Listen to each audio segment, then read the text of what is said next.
ക്ലാസ്സിലെ ഏറ്റവും ആക്റ്റീവായിട്ടുള്ളൊരു പെണ്ണും അതുപോലെ തന്നെ സൈലൻ്റായിട്ട് അലമ്പനായിട്ട് നടക്കുന്ന ഒരു പയ്യനും കൂടെ ഒരു ദ്വീപിൽ ഒറ്റപ്പെട്ടു പോകുന്നു. അപ്പോൾ ഇന്ന് നമ്മൾ കാണാൻ പോകുന്നതെന്ന് വെച്ചാൽ 2012 റിലീസായ ബ്ലൂ ലഗൂൺ ദ അവൈക്കണിംഗ് എന്ന് പറഞ്ഞ സിനിമയാണ്. അപ്പോൾ നമുക്ക് നേരെ വീഡിയോയിലേക്ക് കിടക്കാം. സിനിമ ആരംഭിക്കും എമ എന്ന് പറഞ്ഞൊരു പെൺകുട്ടീനെയാണ് കാണിക്കുന്നത്. ഇവളാണെങ്കിൽ ക്ലാസ്സിലെ ടോപ്പറായിരുന്നു. അതുപോലെ തന്നെ ഇവൾക്കാണെങ്കിൽ ഒരു ഡിസിപ്ലിൻ ലൈഫ് ഉള്ളവളായിരുന്നു. കറക്റ്റ് ടൈം എഴുന്നേൽക്കും, അതുപോലെ തന്നെ കറക്റ്റ് ഒരു ഷെഡ്യൂളായിട്ട് ഓരോ ദിവസം കൊണ്ടുപോകുന്ന ഒരു പെൺകുട്ടിയായിരുന്നു. അത് കഴിഞ്ഞ് നമ്മളെ കാണിക്കുന്ന ഡീനെയാണ്. ഇവനാണെങ്കിൽ ഭയങ്കര ലേസി ആയിരുന്നു, എപ്പോഴേലും എഴുന്നേക്കും. അത് കഴിഞ്ഞ് നേരെ വീഡിയോ ഗെയിം കളിക്കാൻ പോകും. അത് കഴിഞ്ഞ് ഇവൻ്റെ അപ്പം വന്ന് സ്കൂളിൽ പോകുന്ന കാര്യം പറയുമ്പോഴാണ് ഇവൻ സ്കൂളിലേക്ക് പോകുന്നത് തന്നെ. അങ്ങനെ ഇതെല്ലാം കഴിഞ്ഞ് അവർ രണ്ടുപേരും സ്കൂളിൽ എത്തുമ്പോഴാണ് അവരുടെ ടീച്ചർ ഒരു ട്രിപ്പ് പോകുന്നതിനെപ്പറ്റി പറയുന്നത്. അങ്ങനെ അവർ ഈ പ്രാവശ്യം ട്രിപ്പ് പോകാൻ പോകുന്നതെന്ന് വെച്ചാൽ ട്രിനിനാർ എന്ന് പറഞ്ഞൊരു സ്ഥലത്തേക്കാണ്. അപ്പോൾ അവരുടെ സാറാണ് അവിടുത്തെ പ്ലാനുകളെക്കുറിച്ചെല്ലാം പറഞ്ഞുകൊണ്ടിരിക്കുമായിരുന്നു. അങ്ങനെ ഇതെല്ലാം കഴിഞ്ഞ് എമയാണെങ്കിൽ അവളെ കൂട്ടുകാരിയായിട്ടുള്ള ലിസിയോട് സംസാരിച്ചുകൊണ്ടിരിക്കുമ്പോഴാണ് സ്റ്റീവൻ എന്ന് പറഞ്ഞ ഒരുത്തൻ വന്ന് അവളെ ഹായ് കാണിച്ചിട്ട് പോകുന്നത്. അവനാണെങ്കിൽ എമയോട് ഒരു താല്പര്യമുണ്ട്, പക്ഷേ എമയ്ക്കാണെങ്കിൽ അവനോട് വലിയ താല്പര്യമൊന്നും ഇല്ലായിരുന്നു. പക്ഷേ ലിസി ആണെങ്കിൽ സ്റ്റീവനെ ലൈൻ അടിക്കാൻ പറഞ്ഞ് ഇവളെ ഭയങ്കരമായിട്ട് എൻകറേജ് ചെയ്തുകൊണ്ടിരിക്കുന്നുണ്ടായിരുന്നു. അങ്ങനെ ഇതെല്ലാം കഴിഞ്ഞ് എമയും കൂട്ടുകാരികളും കൂടെ ഭക്ഷണം കഴിക്കാൻ പോകുമ്പോഴാണ് ആ കൂടെ ഇരിക്കുന്ന കൂട്ടുകാരികൾ ഈ പ്രാവശ്യം ട്രിപ്പിന് പോകുമ്പം ആരുടെ കൂടെ ആയിരിക്കും പോകുന്നതെന്നൊക്കെ എമയോട് ചോദിക്കുന്നു. അപ്പോൾ എം പറയും ട്രിപ്പിന് പോകുമ്പോഴത്തേക്കിനും എൻജോയ് ചെയ്യാനേ പോകുന്നുള്ളൂ, അങ്ങനെ കൂടെ ആരാന്നൊന്നും അവൾ വലുതായിട്ട് ശ്രദ്ധിക്കത്തില്ലെന്ന് പറയും. അത് കഴിയുമ്പോഴാണ് എമ പെട്ടെന്ന് ഡീനെ ശ്രദ്ധിക്കുന്നത്. അവനാണെങ്കിൽ ഒരു ആപ്പിൾ കത്തിക്കൊണ്ട് മുറിച്ചുകൊണ്ടിരിക്കുമായിരുന്നു. ഈ സമയത്താണ് അവരുടെ കൂട്ടത്തിരിക്കുന്ന ഒരു പെൺകുട്ടി ഡീനെ പറ്റി പറയുന്നത്. അവൻ്റെ വീട്ടിലാണെങ്കിൽ ഇപ്പോൾ പഠിക്കാൻ പോയിട്ടുള്ളതെന്നും അവനാണെങ്കിൽ ഒരു നൈസായിട്ടുള്ള ഒരുത്തനാണെന്നും പറയും. അന്നേരമാണ് പെട്ടെന്ന് അവരുടെ ടീച്ചർ ഡീൻ്റെ അടുത്തേക്ക് വരുന്നതും അവൻ സ്കൂളിൽ കത്തി കൊണ്ടുവന്നതിന് അവനെ പ്രിൻസിപ്പളിൻ്റെ അടുത്തേക്ക് കൊണ്ടുപോകുന്നതും. അങ്ങനെ ഇതെല്ലാം കഴിഞ്ഞ് ട്രിപ്പ് പോകുന്ന ദിവസമായി. എമയാണെങ്കിൽ വീട്ടിൽ നിന്നെല്ലാം പാക്ക് ചെയ്ത് ഇറങ്ങും. അങ്ങനെ ഇതെല്ലാം കഴിഞ്ഞ് ട്രിപ്പിന് പോകാൻ വേണ്ടി ഡീനെ അവൻ്റെ അപ്പം കൊണ്ടുവിടും. അങ്ങനെ എമയാണെങ്കിൽ ബസ്സിൽ കയറാൻ തുടങ്ങുമ്പോഴാണ് സ്റ്റീവ് വന്ന് വീണ്ടും അവളോട് ഫ്ലിർട്ട് ചെയ്യുന്നത്. അവളാണ് ചിരിച്ചു വിടുന്നതെങ്കിലും അവൾക്ക് ഇതിന് വലിയ താല്പര്യമില്ലായിരുന്നു. അത് കഴിഞ്ഞ് ഇച്ചിരി കഴിയുമ്പോഴത്തേക്കും ഇവരാണ് ട്രിനാടെന്ന് പറഞ്ഞ ആ സ്ഥലത്തെത്തും.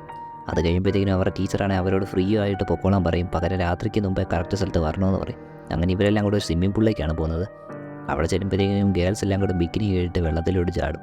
അങ്ങനെ ഇവരെല്ലാം ആഘോഷിച്ചുകൊണ്ടിരിക്കും. പക്ഷേ ഡീനാണെങ്കിൽ ഇവരുടെ കൂടെ കൂടാതെ അവിടെ മാറി നോക്കിക്കൊണ്ടിരിക്കും. അങ്ങനെ എമ അങ്ങോട്ട് നോക്കുമ്പോഴാണ് ഡീനാണെങ്കിൽ ഇവളെ സൂക്ഷിച്ച് നോക്കുന്നത് ശ്രദ്ധിക്കുന്നത്. പെട്ടെന്നാണ് സ്റ്റീവ് വന്ന് അവളെ പിടിച്ച് വെള്ളത്തിൽ മുക്കുന്നത്. അങ്ങനെ എമയാണെങ്കിൽ അതിൻ്റെ പുറകെ പോകും. ഡീനാണെങ്കിൽ ഇത് കാണുമ്പോഴത്തേക്കിനും അവിടെ നിന്ന് ഇറങ്ങിപ്പോവുകയും ചെയ്യും. അങ്ങനെ ഇതെല്ലാം കഴിഞ്ഞ് പിറ്റേ ദിവസമാണെങ്കിൽ ഇവരെല്ലാം കൂടെ അവിടുത്തെ കുട്ടികൾക്ക് വേണ്ടി ഒരു സ്കൂൾ അടങ്ങാൻ ശ്രമിച്ചുകൊണ്ടിരിക്കുമായിരുന്നു. അന്നേരമാണെങ്കിൽ എല്ലാവരും വർക്ക് ചെയ്യുന്നുണ്ട്, പക്ഷേ ഡീൻ മാത്രം അതിലെ കൂടെ ഒരു പണിയില്ലാത്ത പോലെ ചാടി നടക്കും. അപ്പോഴത്തേക്കിനും സ്റ്റീവ് വന്നാണെങ്കിൽ എമയോട് പറയും ഡീൻ കാരണം അവരുടെ ഈ ട്രിപ്പിൻ്റെ ഫുൾ മൂഡ് പോകുന്നു. അപ്പോൾ ഇതെല്ലാം കഴിഞ്ഞ് വൈകുന്നേരം എമയാണ് വീട്ടുകാരുമായിട്ട് വീഡിയോ കോൾ ചെയ്തുകൊണ്ടിരിക്കുമായിരുന്നു. പെട്ടെന്നാണ് രണ്ട് കൂട്ടുകാരികൾ വന്ന് സ്റ്റീവ് ആണെങ്കിൽ ഇവരെല്ലാം ഒരു പാർട്ടിയിലോട്ട് ക്ഷണിച്ചിട്ടുണ്ട്. ആ പാർട്ടിയാണ് ബോട്ടിലാണ് നടക്കാൻ പോകുന്നതെന്ന് പറയുന്നത്. അപ്പോൾ എമയ്ക്കാണെങ്കിൽ ഇന്നോട് പോകാൻ വലിയ താല്പര്യമൊന്നും ഇല്ലായിരുന്നു. പക്ഷേ കൂട്ടുകാരികളെല്ലാം നിർബന്ധിച്ച് കഴിയുമ്പോഴത്തേക്കിനും അവൾ സമ്മതിക്കും. അങ്ങനെ ഇവരെല്ലാം കൂടെ ബോട്ടിലെ പാർട്ടി പങ്കെടുക്കാൻ വേണ്ടി ചെല്ലും. അവിടെ ചെന്ന് കഴിയുമ്പോഴും എമയ്ക്ക് വലിയ താല്പര്യമില്ലാത്ത പോലെ അതുവഴിയെല്ലാം നടക്കും. അപ്പോഴാണ് എമ കാണുന്നത് സ്റ്റീവ് ആണെങ്കിൽ വേറൊരു പെണ്ണിനെ കിസ് ചെയ്തുകൊണ്ടിരിക്കുന്നത്. അപ്പോൾ അതും കൂടെ കാണുമ്പോൾ ഇവളുടെ മൂടൊക്കെ പോകും. ഇവളാണെങ്കിൽ മാറി അതുവഴി നടക്കുമ്പോൾ ഡീനിൻ്റെ അടുത്ത് ചെല്ലും. അപ്പോഴത്തേക്കിനും ഡീൻ അവളോട് ചോദിക്കും അവൾക്ക് സ്റ്റീവിനെ ഇഷ്ടമായിരുന്നു ചോദിക്കും. അപ്പോഴത്തേക്കിനും അവൾ പറയും അവൾക്ക് ഇഷ്ടമൊന്നും അല്ലായിരുന്നു, ജസ്റ്റ് ഒരു ഫ്രണ്ടായിട്ടേ കണ്ടിട്ടുള്ളൂ, അവനായിരുന്നു ഇവളുടെ പുറകെ നടന്നെന്നൊക്കെ പറയും. പെട്ടെന്നാണ് അങ്ങോട്ട് പോലീസ് വന്നിട്ട് പാർട്ടി നിർത്താനും അവരോടെല്ലാം ഇറങ്ങാനും പറയുന്നത്. അപ്പോഴത്തേക്കിനും അവരെല്ലാം മൂവ് ചെയ്യാൻ നേരത്താണ് പെട്ടെന്ന് എമയാണെങ്കിൽ പുറകിൽ നിന്ന് വെള്ളത്തിലോട്ട് വീഴുന്നത്. അപ്പോൾ വേറെ ആരും അവളെ ശ്രദ്ധിക്കുന്നില്ലായിരുന്നു. ഡീൻ മാത്രം അവൾ വെള്ളത്തിൽ വീണ കണ്ടുള്ളൂ. ഡീൻ ഉടനെ വെള്ളത്തിലേക്ക് എടുത്ത് ചാടും. അതിനുശേഷം അവൻ അവളെ രക്ഷിച്ച് അവിടെ ഉള്ള ഡിങ്കിലേക്ക് കയറ്റി വെക്കും. അതിനുശേഷം അവനും അതിലേക്ക് കയറിയിട്ട് അതുമായിട്ട് കണക്ട് ചെയ്തേക്കുന്ന ആ ലൈൻ അവൻ കട്ട് ചെയ്ത് വിടും, ഇല്ലെങ്കിൽ പോലീസ് പിടിച്ചാലോ നോർത്ത്. അങ്ങനെ പതിയത് മൂവ് ചെയ്ത് തുടങ്ങുമ്പോഴാണ് അവൻ ശ്രദ്ധിക്കുന്നത് ആ ഡിങ്കിക്കാണെങ്കിൽ മോട്ടറില്ലായിരുന്നു എന്നുള്ള കേസ്. അത് കഴിയുമ്പോൾ എമയാണെങ്കിൽ അവനോട് എങ്ങനെയും കൈകൊണ്ട് തുഴഞ്ഞാണെങ്കിലും ആ ബോട്ടിൻ്റെ അടുത്തേക്ക് പോകാമെന്ന് പറയുന്നത് അവൻ പറയും അവിടെ പോലീസുകാരുണ്ട്, അവർ പോയി കഴിഞ്ഞ് പോകുന്ന സേഫ് എന്ന് പറഞ്ഞിരിക്കും. അങ്ങനെ 2 മിനിറ്റ് കഴിയുമ്പോഴാണ് അവിടെ വലിയൊരു ഇടിച്ച് കുത്തി മഴ പെയ്യുന്നത്. അങ്ങനെ പെട്ടെന്ന് അവിടെ വലിയ തിരയുണ്ടാവും. അങ്ങനെ ഇവരുടെ ഡിങ്കിയെ ഇവരെയും കൂടെ കൂട്ടി ആ തിര അങ്ങ് കൊണ്ടുപോകും. അങ്ങനെ പിറ്റേ ദിവസം ആയപ്പോഴത്തേക്കും അവരുടെ സാറ് വന്നിട്ട് പറയും ട്രിപ്പ് ക്യാൻസൽ ചെയ്തു, കാരണം അവർ ഇന്നലെ ബോട്ടിൽ പാർട്ടി വെച്ചുകൊണ്ടാണെന്ന് പറയും. അന്നേരമാണ് എമയുടെ കൂട്ടുകാരി വന്ന് അവിടെ ടീച്ചറിനോട് പറയുന്നത് എമയാണെങ്കിൽ മിസ്സിങ് ആണെന്ന്. ഇതേ സമയം അവനാണെങ്കിൽ ആ സ്ട്രോം എല്ലാം സർവൈവ് ചെയ്ത് ഒരു കരീബിയൻ ഐലൻഡിൻ്റെ ഒരു കടൽ ഭാഗത്തായിട്ട് നിൽക്കുമായിരുന്നു. ഡീനാണെങ്കിൽ സിഗ്നൽ കിട്ടുമെന്ന് അറിയാൻ വേണ്ടി ഫോൺ നോക്കുമ്പോൾ വെള്ളം കയറിയായിരുന്നു. എന്നിട്ട് എമയോട് സിഗ്നൽ ഉണ്ടോ നോക്കാൻ പറയും. എമയെടുത്ത് നോക്കുമ്പോഴത്തേക്കിന് ഫോൺ കയറിയില്ല, പക്ഷേ സിഗ്നൽ ഇല്ലായിരുന്നു. അപ്പോഴത്തേക്കിന് എമയാണെങ്കിൽ ഡീനോട് പറയാം അന്നേരം തന്നെ തിരിച്ച് പോയാൽ മതിയായിരുന്നു പറയും. പക്ഷേ ഡീനാണെങ്കിൽ അന്നേരം സമ്മതിക്കത്തില്ല. ഡീൻ പറയും അന്നേരം പോയിരുന്ന പോലീസ് ഉറപ്പായിട്ട് പിടിച്ചേനെന്ന് പറയും.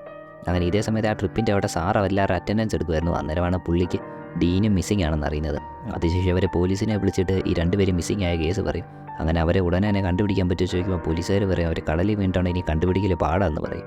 അങ്ങനെ ഇതേ സമയം ഡീനും എമയാണെങ്കിൽ ദൂരെയായിട്ടൊരു ഐലൻഡ് കണ്ടായിരുന്നു. അവരങ്ങനെ അങ്ങോട്ട് തുഴഞ്ഞുകൊണ്ടിരിക്കും. അങ്ങനെ ഇച്ചിരി കഴിയുമ്പോൾ അവർ ഐലൻഡിലെത്തും. അങ്ങനെ ഐലൻഡിൽ കയറിയ ഉടനെ തന്നെ എമയാണെങ്കിൽ ഫോണിൽ സിഗ്നൽ കിട്ടുമെന്ന് ചെക്ക് ചെയ്യും, പക്ഷേ സിഗ്നലൊന്നും ഇല്ലായിരുന്നു. അങ്ങനെ എമയാണെങ്കിൽ ഐലൻഡിൻ്റെ അകത്തേക്ക് നടക്കാൻ തുടങ്ങും. ഡീനാണെങ്കിൽ ആ ബോട്ടിൻ്റെ അകത്ത് ഒരു തോക്ക് കിട്ടും. ഉടനെ അവൻ അതെടുത്ത് കൈ പിടിച്ച് അവനും ഐലൻഡിൻ്റെ അകത്തേക്ക് പോകും. അങ്ങനെ ഇതേ സമയം മകൻ മിസ്സിംഗ് ആയ കാരണം ഡീൻ്റെ അച്ഛൻ അറിഞ്ഞായിരുന്നു. പുള്ളിയാണ് വെപ്രാളം പിടിച്ച് സ്കൂളിലേക്ക് ഇല്ല. സ്കൂളിൽ ചെല്ലുമ്പോഴാണ് അവിടെ എമയുടെ അമ്മയെ നിൽപ്പുണ്ടായിരുന്നു. അങ്ങനെ അവർ 2 പേരും കൂടെ പ്രിൻസിപ്പളിനെ കാണും. പ്രിൻസിപ്പളാണെ പറയും ഉടനെ ന്യൂസൊന്നും അറിയാറായിട്ടില്ലെന്ന് പറയും. ഇതേ സമയത്ത് എമയും ഡീനും വരാമെങ്കിൽ ആ ഐലൻഡിൽ സർവൈവ് ചെയ്യാൻ എന്തെങ്കിലും കിട്ടുമെന്നറിയാൻ വേണ്ടി ഉള്ളിലേക്ക് നടന്നുകൊണ്ടിരിക്കുമായിരുന്നു. അവരാണെങ്കിൽ അവിടെ ഒരു വെള്ളച്ചാട്ടത്തിൻ്റെ അടുത്ത് ചെല്ലും. അപ്പോഴത്തേക്കിനും ഡീനാണ് എമയോട് പറയും അവൻ്റെ ഒരു ഫോട്ടോ എടുക്കാൻ പറയും. എമയ്ക്കാണെങ്കിൽ ആ വെള്ളച്ചാട്ടത്തിൻ്റെ മുകളിലോട്ട് കയറാൻ പേടിയായിരുന്നു. അവിടെ നിന്ന് എന്തെങ്കിലും പ്രശ്നം ഉണ്ടായാലോ, അതിനു മുമ്പ് സർവൈവ് ചെയ്യാനുള്ള വഴി നോക്കാമെന്ന് പറഞ്ഞ് അവർ വീണ്ടും ഒരു മലമണ്ടയിലോട്ട് പോയിക്കൊണ്ടിരിക്കും. അങ്ങനെ മലമണ്ടയിൽ ചെന്നിട്ട് അവിടെ ഒന്നും കാണാൻ പറ്റുന്നില്ലായിരുന്നു. അങ്ങനെ അവർ തിരിച്ച് വീണ്ടും വന്നുകൊണ്ടിരിക്കുമ്പോഴാണ് ഒരു ഗുഹ കാണുന്നത്. അങ്ങനെ എമയാണെങ്കിൽ അങ്ങോട്ട് ഫോണിൻ്റെ ഫ്ലാഷ് അടിക്കുമ്പോൾ പെട്ടെന്ന് വവ്വാൽ ഇവരെ ആക്രമിക്കാൻ വരും. ഇവർ ഓടിച്ചെന്ന് അവിടുത്തെ ഒരു വെള്ളത്തിലേക്ക് ചാടും. അതിനുശേഷം അവർ തിരിച്ചോടി ബീച്ച് വരുമ്പോഴാണ് അവരുടെ ബോട്ട് അവിടെ ഇല്ലായിരുന്നു, പകരം ഒരു ലൈഫ് ജാക്കറ്റ് മാത്രമേ ഉണ്ടായിരുന്നുള്ളൂ. അങ്ങനെ ഡീനാണ് എമയോട് പറയും ഇനി രക്ഷപ്പെടണമെങ്കിൽ അവർക്ക് സ്വന്തമായിട്ടൊരു ബോട്ട് ഉണ്ടാക്കിയാലേ പറ്റത്തുള്ളൂ, അതിന് വേണ്ടിയുള്ള ശ്രമങ്ങൾ നടത്താമെന്ന് പറയും. അങ്ങനെ അവർ ഐലൻഡിൽ കൂടെ നോക്കിയിട്ടാണെങ്കിൽ ബോട്ട് ഉണ്ടാക്കാൻ പറ്റിയ ഒരു മെറ്റീരിയൽ ഒന്നും കാണുന്നില്ലായിരുന്നു. അങ്ങനെ അവർ ആ പദ്ധതി ഉപേക്ഷിച്ച് വൈകുന്നേരം സൺസെറ്റും കണ്ടുകൊണ്ടിരിക്കും. ഡീനാണെങ്കിൽ ആ സൺസെറ്റ് ഇങ്ങനെ സൂക്ഷിച്ച് നോക്കിയിരിക്കുമായിരുന്നു, കാരണം അത്രയ്ക്ക് ബ്യൂട്ടിഫുൾ ആയിരുന്നു ആ സൺസെറ്റ്. ഇതേ സമയത്ത് എമയാണെങ്കിൽ സർവൈവ് ചെയ്യാനുള്ള കാര്യങ്ങളെ പറ്റിയൊക്കെ സംസാരിച്ചുകൊണ്ടിരിക്കും. പക്ഷേ ഡീന ഒന്നും കേൾക്കുന്നില്ലായിരുന്നു. അത് കഴിയുമ്പോഴാണ് എമയാണെങ്കിൽ അവളുടെ ബാഗിൽ ഒരു ഫുഡ് കാണുന്നത്. അങ്ങനെ അവർ രണ്ടും ആ ഫുഡ് ഷെയർ ചെയ്ത് കഴിച്ചുകൊണ്ടിരിക്കും. ഇതേസമയം എമയുടെയും ഡീൻ്റെ പേരൻസ് ആണെങ്കിൽ അവരുടെ മക്കളെ കണ്ടുപിടിക്കാൻ വേണ്ടി ട്രിനാദിലേക്ക് പോകാനുള്ള ഫ്ലൈറ്റിന് വേണ്ടി വെയിറ്റ് ചെയ്യുമായിരുന്നു. അങ്ങനെ വീണ്ടും ഐലൻഡിലേക്ക് വരുവാണെങ്കിൽ എമയും ഡീനും കൂടെ സംസാരിച്ചുകൊണ്ടിരിക്കുമ്പോഴാണ് പെട്ടെന്ന് കാട്ടിൽ നിന്നോ ശബ്ദം കേൾക്കുന്നത്. അത് കേട്ട് എമ പേടിക്കുമ്പോഴത്തേക്കിനും ഡീൻ പറയും അത് മൈൻഡ് ആക്കണ്ടെന്ന് പറയും. അതിനുശേഷം അവർ കുറച്ച് നേരം സംസാരിച്ച ശേഷമാണെങ്കിൽ ഡീനാണെങ്കിൽ ഉറങ്ങിപ്പോവുകയും ചെയ്യും. അങ്ങനെ ഡീനാണെങ്കിൽ രാവിലെ എഴുന്നേറ്റ ശേഷം നേരെ ബീച്ചിലേക്ക് പോയി അവിടെ SOS സിമ്പൽ വരച്ച് വെക്കും. അത് കഴിഞ്ഞ് അവനാണ് ബീച്ചിലേക്ക് കുളിക്കാൻ വേണ്ടി ഇറങ്ങും. അവളാണ് ഇതൊക്കെ നോക്കി അവിടെ നിൽക്കുകയും ചെയ്യും. ഈ സമയത്താണെങ്കിൽ ഡീൻ്റെയും എമ്മയുടെയും പേരൻസ് ആണെങ്കിൽ ട്രിനാഡി വന്നിട്ടുണ്ടായിരുന്നു. അവരാണെങ്കിൽ ഡീൻ്റെയും എമ്മയുടെയും ടീച്ചറിനോട് ഇന്ന് കാര്യങ്ങൾ അന്വേഷിക്കും. അപ്പോൾ ഇതിന് അവർ പറയും പോലീസാണ് 2 ദിവസമായിട്ട് നോക്കിക്കൊണ്ടിരിക്കുകയാണ്, ഒരു തെളിവ് ഇതുവരെ കിട്ടിയിട്ടില്ല. പക്ഷേ അവരാണെങ്കിൽ അന്ന് പോലീസിനെ പേടിച്ച് മാറി നിൽക്കാൻ വേണ്ടി ഉപയോഗിച്ച് ഡിങ്കി ആണെങ്കിൽ തിരിച്ച് കിട്ടിയിട്ടുണ്ട്, പക്ഷേ അവരെ ഇതുവരെ കണ്ടുപിടിച്ചില്ലെന്ന് പറയും. അങ്ങനെ അവരുടെ പേരൻസ് ആണെങ്കിൽ വീണ്ടും സെർച്ച് ചെയ്യുന്ന സ്ഥലത്തേക്ക് ചെല്ലും. എന്നിട്ട് ഡീൻ്റെ ഫാദർ ആണെങ്കിൽ പോലീസുകാർക്ക് കൂടുതൽ പൈസ കൊടുക്കും പെട്ടെന്ന് സെർച്ച് ചെയ്യാൻ വേണ്ടിയിട്ട്. അങ്ങനെ ഇതെല്ലാം കഴിഞ്ഞാണ് എമ്മയുടെ സിസ്റ്റർ ആണെങ്കിൽ അവളുടെ പേരൻസിനെ വിളിച്ച് എമ്മയെപ്പറ്റി അന്വേഷിക്കുന്നത്. അപ്പോൾ ഇതിന് അവരുടെ പേരൻസ് പറയും ഇതുവരെ തെളിവൊന്നും കിട്ടിയിട്ടില്ലെന്ന് പറയും. അങ്ങനെ വീണ്ടും ഐലൻഡിലേക്ക് വരുവാണെങ്കിൽ എമയാണെങ്കിൽ വെള്ളം കുടിക്കാൻ വേണ്ടി അവിടുത്തെ ഒരു വാട്ടർഫാളിലേക്ക് പോയി വെള്ളം പിടിച്ചുകൊണ്ടിരിക്കും. പെട്ടെന്നാണ് ആ പ്രത്യേക ശബ്ദം വീണ്ടും കേൾക്കുന്നത്. പക്ഷേ എമയെ അവിടെ എല്ലാം നോക്കുമ്പോൾ അവിടെ നിന്ന് ഒന്നും കാണുന്നില്ലായിരുന്നു. അങ്ങനെ ഡീനും എമ്മയും കൂടെ അവിടെ തേടി നടക്കുമ്പോഴത്തേക്കിനുമാണ് അവിടെ തേങ്ങകളും പഴങ്ങളും ഒക്കെ കാണുന്നത്. അങ്ങനെ അവരതെല്ലാം അന്നത്തെ ഭക്ഷണമായിട്ട് ഉപയോഗിക്കും. അതിനുശേഷം അവർക്ക് രണ്ടുപേർക്കും കിടക്കാൻ വേണ്ടി ചെറിയൊരു കുടിലും ഉണ്ടാക്കി വെക്കും. പിന്നീട് ഡീനാണെങ്കിൽ ക്ഷീണിച്ചുകൊണ്ട് അവൻ ചെന്ന് കിടക്കും. അങ്ങനെ തൊട്ടടുത്തേക്ക് എമയും വന്ന് കിടക്കും. ഇച്ചിരി കഴിയുമ്പോൾ ഡീൻ അവളെ കെട്ടിപ്പിടിക്കും. പക്ഷേ അവളൊന്നും ചെയ്യുന്നില്ലായിരുന്നു, കാരണം അവർ തമ്മിൽ ചെറിയൊരു ഇഷ്ടത്തിലൊക്കെ ആയി തുടങ്ങിയായിരുന്നു. അങ്ങനെ ഈ സമയം ഇവരുടെ പേരൻസ് ആണെങ്കിൽ ഹെലികോപ്റ്ററിൽ അവരുടെ മക്കളെ അന്വേഷിച്ചുകൊണ്ടിരിക്കുമായിരുന്നു. അങ്ങനെ രാത്രി ആകാറായപ്പോൾ ഐലൻഡിലാണെങ്കിൽ എമയാണെങ്കിൽ പെട്ടെന്ന് അവിടെ ഒരു സ്കെൽറ്റൻ കിടക്കുന്നത് കാണും. അത് കണ്ട് അവൾ പേടിച്ച് ഓടി ഡീൻ്റെ അടുത്ത് വരും. അങ്ങനെ ഡീൻ പേടിക്കേണ്ടെന്ന് പറയും. അതിനുശേഷം അവരവിടെ വെച്ച് ഇൻറ്റിമേറ്റായിട്ട് ഇടപെടും. അങ്ങനെ പിറ്റേ ദിവസം എമ എഴുന്നേൽക്കുമ്പോഴാണ് ഡീനെ അവിടെ കാണത്തില്ല. അവളാണ് പേടിയും. അവൾ ഡീൻ്റെ പേരും വിളിച്ച് ഐലൻഡിൽ കൂടെ നടക്കും. അന്നേരമാണ് ഡീൻ എന്തോ കുഴി കുത്തിക്കൊണ്ടിരിക്കുന്നത് കാണുന്നത്. അപ്പോൾ എമയാണ് അതിനെപ്പറ്റി ചോദിക്കും. പക്ഷേ ഡീനാണെങ്കിൽ വട്ടുപിടിച്ച പോലെ കുഴി കുത്തിക്കൊണ്ടിരിക്കുമായിരുന്നു. പെട്ടെന്നാണ് അവനെ അവിടെ ഉണ്ടാക്കിക്കൊണ്ടിരുന്ന കെണിയിലേക്ക് അവൾ ചെന്ന് വീഴുന്നത്. അങ്ങനെ അവൻ അവളെയും കൊണ്ട് വേറൊരു വാട്ടർഫാളിൽ ചെന്ന് അവളുടെ മുറിവെല്ലാം കെട്ടിവെച്ചുകൊണ്ടിരിക്കും. അത് കഴിഞ്ഞ് അവൻ്റെ സ്റ്റോറിയൊക്കെ പറയും. അവൻ്റെ അമ്മ മരിച്ചു പോയതുകൊണ്ടാണ് അവനങ്ങനെ സ്കൂളിൽ സൈലൻ്റ് ആയി പോയെന്നൊക്കെ പറയും. അങ്ങനെ പിന്നീട് വലിയൊരു മഴ പെയ്യുമ്പോഴാണ് ഇവർ രണ്ടും ആ മഴയത്ത് കിടന്ന് ശരിക്കും ആഘോഷിക്കും. അങ്ങനെ അവർ തമ്മിലുള്ള റിലേഷൻഷിപ്പ് വീണ്ടും ആഴത്തിലേക്ക് പൊയ്ക്കൊണ്ടിരിക്കും. അവരുടെ പേരൻസ് ആണെങ്കിൽ ഇപ്പോൾ വരെ അന്വേഷിക്കാൻ വേണ്ടി നടന്നുകൊണ്ടിരിക്കുമായിരുന്നു. അതിലൂടെ 2 പേരുടെ ഫോട്ടോകളാണെങ്കിൽ വഴി കൂടെ പോകുന്ന ആളുകൾക്ക് വിതരണം ചെയ്തുകൊണ്ടിരിക്കും. അങ്ങനെ ഒരു സമയമായി കഴിയുമ്പോഴത്തേക്കും അന്വേഷിച്ചിട്ട് എമ്മയുടെ അമ്മയും എടുത്ത് അന്വേഷിക്കുന്നത് നിർത്തിവെക്കും. പക്ഷേ ഡീൻ്റെ അച്ഛനാണെങ്കിൽ അത് വിടുന്നില്ലായിരുന്നു. പുള്ളി വീണ്ടും അന്വേഷിച്ചുകൊണ്ടേയിരിക്കും. പക്ഷെ അവരുടെ വീട്ടുകാരെ വിഷമത്തിലായിരുന്നെങ്കിലും ഇവരാണെങ്കിൽ ഭയങ്കര ഹാപ്പി ആയിട്ടായിരുന്നു ഐലൻഡിൽ താമസിച്ചുകൊണ്ടിരുന്നത്. കാരണം അവരാണെങ്കിൽ അവരുടെ ലൈഫിലെ ഏറ്റവും നല്ല മൊമെൻറ്റ്സ് ആയിരുന്നു അവിടെ ആഘോഷിച്ചുകൊണ്ടിരുന്നത്.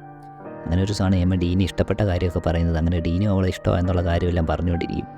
അത് കഴിഞ്ഞ് അവർ നോക്കുമ്പോഴാണ് പെട്ടെന്ന് അതൊരു ഹെലികോപ്റ്റർ പാസ് ചെയ്യുന്നത് കാണുന്നത്. അങ്ങനെ അവർ രണ്ടുപേരും കൂടെ ഫ്ലെയർ ഗൺ എടുത്ത് വെടിവെച്ച് അവരെ അറിയിക്കാൻ വേണ്ടി നോക്കും.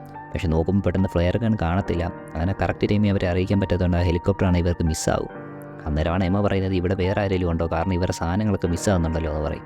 ഇതെല്ലാം കഴിഞ്ഞ് അവർ ജംഗിളിൽ കൂടെ നടക്കുമ്പോഴാണ് അവിടുന്ന് വേറൊരു ഗർജനം കേൾക്കുന്നത്. അങ്ങനെ ഇവർ നോക്കുമ്പോഴത്തേക്കും അതൊരു ബ്ലാക്ക് പാന്തർ ആയിരുന്നു. ബ്ലാക്ക് പാന്തറാണ് ഇവരെ ഓടിക്കും. ഇച്ചിരി കഴിഞ്ഞ് എമ്മ ചെന്ന് നോക്കുമ്പോൾ കാണുന്നതെന്ന് വെച്ചാൽ ഡീനാണെങ്കിൽ ആ ബ്ലാക്ക് പാന്തറിനൊക്കെ വന്നിട്ട് ചോരയെ കുളിച്ച് നിൽക്കുന്നതായിരുന്നു. കാരണം അതിന് വേണ്ടിയായിരുന്നു ഇവന് തൊട്ടുമുമ്പ് കെണി ഉണ്ടാക്കിക്കൊണ്ടിരുന്നത്. അങ്ങനെ ഇതെല്ലാം കഴിഞ്ഞ് വീണ്ടും അവർ തമ്മിൽ ഇരിക്കുമ്പോഴാണ് ഡീനാണെങ്കിൽ അവളോട് ഈ ഫാമിലി ഉണ്ടാക്കുന്ന കാര്യമൊക്കെ പറയുന്നത്. പക്ഷേ ഐലൻഡിലെ ലൈഫ് ഭയങ്കര ദുർഘടം പിടിച്ചതുകൊണ്ട് അവൾക്ക് ഇപ്പോൾ അതിന് വലിയ താല്പര്യമില്ലെന്നൊക്കെ പറയും. അങ്ങനെ ഇവർ കിടക്കുമ്പോഴാണ് പെട്ടെന്ന് ഇവരുടെ സാധനങ്ങളെല്ലാം താഴോട്ട് വീഴുന്ന കാണുന്നത്. ഇവരത് ചെന്ന് നോക്കുമ്പോഴാണ് കാണുന്നത് അതൊരു കുരങ്ങനായിരുന്നു ഇവരുടെ സാധനങ്ങളെല്ലാം എടുത്തുകൊണ്ട് പോയിക്കൊണ്ടിരുന്നത്.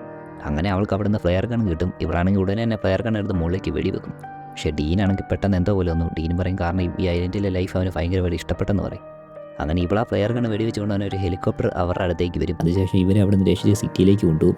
അവിടെയാണെങ്കിൽ ഇവരെ വെൽക്കം ചെയ്യാൻ വേണ്ടി ഇവരുടെ ബന്ധുക്കളും കൂട്ടുകാരും എല്ലാം ഉണ്ടായിരുന്നു. പിന്നീട് സ്കൂളിൽ വന്നു കഴിയുമ്പോഴത്തേക്കും ഇവളാണ് നല്ല പോപ്പുലർ ആയിട്ടുണ്ടായിരുന്നു. പക്ഷേ ഡീനാണെങ്കിൽ വീണ്ടും പഴയ പോലെ തന്നെ ഇൻട്രോവേർട്ടായിട്ട് എല്ലാത്തിൽ നിന്ന് മാറി നിൽക്കും. അങ്ങനെ പിന്നീട് ഓരോ ദിവസം കഴിയുന്തോറും ഇവരുടെ റിലേഷൻഷിപ്പാണ് കൂടുതൽ അകന്ന് വന്നുകൊണ്ടിരുന്നു. അങ്ങനെ ഒരു ദിവസമാണ് എമയാണെങ്കിൽ ഒരു പാർട്ടിയിലേക്ക് പോകും. പക്ഷേ ഡീനാണെങ്കിൽ അവൻ്റെ അപ്പം നിർബന്ധിച്ചുകൊണ്ടായിരുന്നു അവൻ പോകുന്നത് തന്നെ.